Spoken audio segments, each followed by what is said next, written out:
with Mike Mallett and Kevin Holland, you know, he kicks him in the nuts. I told you guys that all this is very easy to fix. There should be no gray. There's no warnings. If you kick a guy in the nuts, it's an automatic point deduction. If he can't continue, you lose the fight. If a fighter grabs the fence, it's an automatic deduction. There's no warnings. Get rid of the fucking warnings. This is an easy problem to solve. I don't understand why we can't do this right now. Why can't we implement this right fucking now? How many times you see a guy gets poked in the eye? There's no warnings. We see guys get poked in the eyes 2-3 times and just get warnings. Groin strike, eye poke, fence grab, point deduction. If they can't continue because you poked in the fucking eye, you lose the fight. That's on you.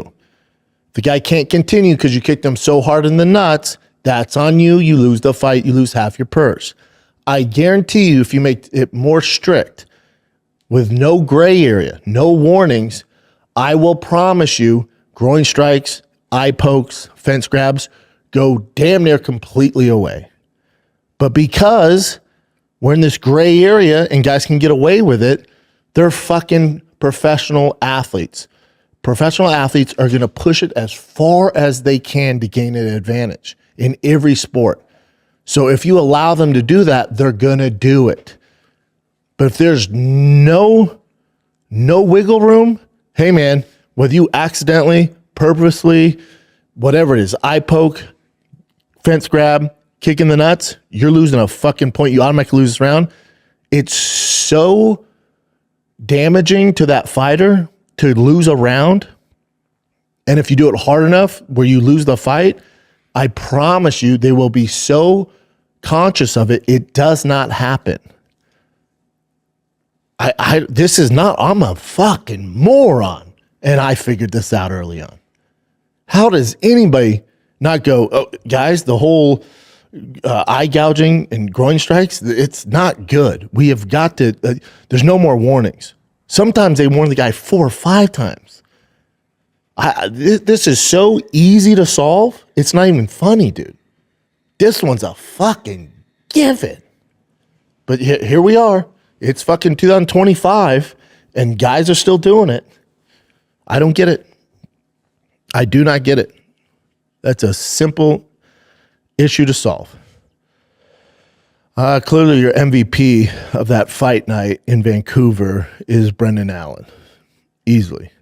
No one gave him a huge shot against RDR. Obviously, RDR was supposed to fight Fluffy. That's the fight we wanted. Didn't end up happening. And then Brendan Allen, how gangster is this? You know, Brendan Allen and RDR were training at the same camp. RDR came in there. Brendan was already there. They were training. Brendan Allen, shout out to Brendan, great name. Brendan Allen refused to train with RDR because he knew somewhere down the line they were going to fight. He goes, nope, never helping that guy.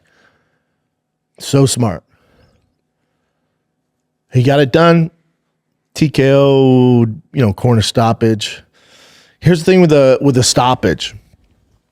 We live in this world where RDR is going to take shit for like the next, 2 or 3 days max. And then the whole Tom Aspinall, Cyril Gahn thing is going to overshadow this and we're going to forget about it.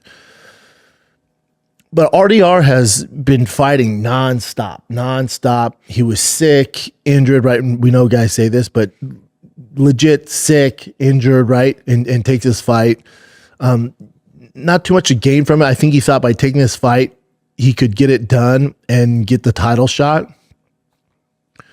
And he's been on this fucking freaking banshee of a run, right? Beating Kevin Holland, Mershart, Bo Nickel, then the Robert Whitaker one was wild. And then you get Brendan Allen, which, not the biggest name, but tough as fuck. And he's like, I'll do it. And he's just been going nonstop,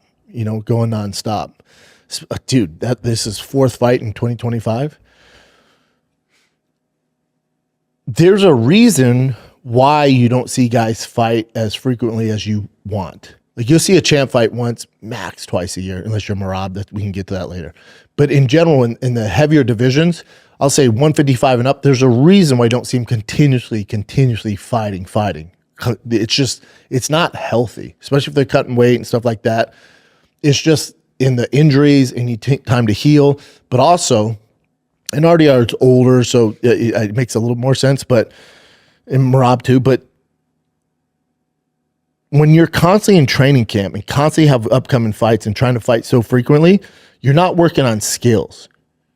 All you're doing is getting in the best possible shape while cutting weight and having whatever skill set you have and getting in amazing shape to go to battle. That's what you're doing.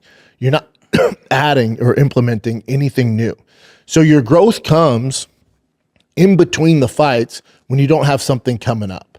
So when a guy's just running it nonstop, you'll see that, especially in the same year, they're not improving.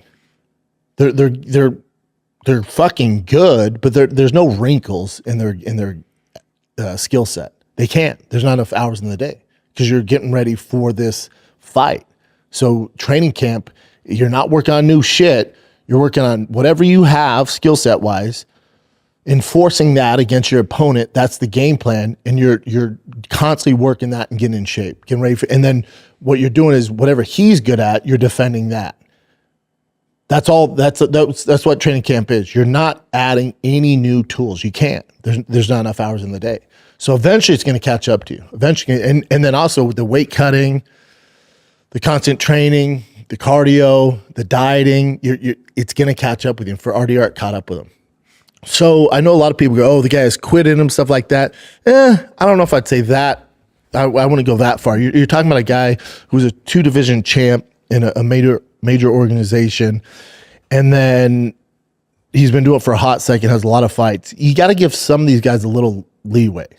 RDR is one of them. You look at his resume, there's never been signs of quitting him ever before.